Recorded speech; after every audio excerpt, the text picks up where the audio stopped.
Selamünaleyküm. Yeni bir video, yeni bir halaviyat kazandı be.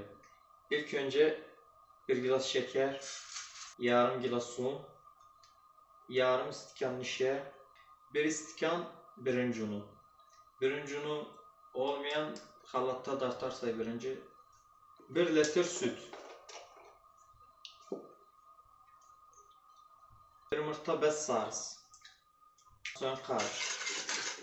Şimdi özün tabağa alıp kalınlaşınca da. Bu ayar yeterli takriben. Ondan sonra bir yer tava getiririk. Şeker tozun içine böyle pak serdik. Bunu salıqada bir odda atabı karamelləşince içine elimiz de vurmuyor. Bir hafif odda koyarıq böyle takriben bir 10 dakika bir şekil söndürürük. Bekledik özün çok egez vakti olan bir 10 saatten çok bekletsin. Egez katlanamayan bir 5 saat bekletsin onu.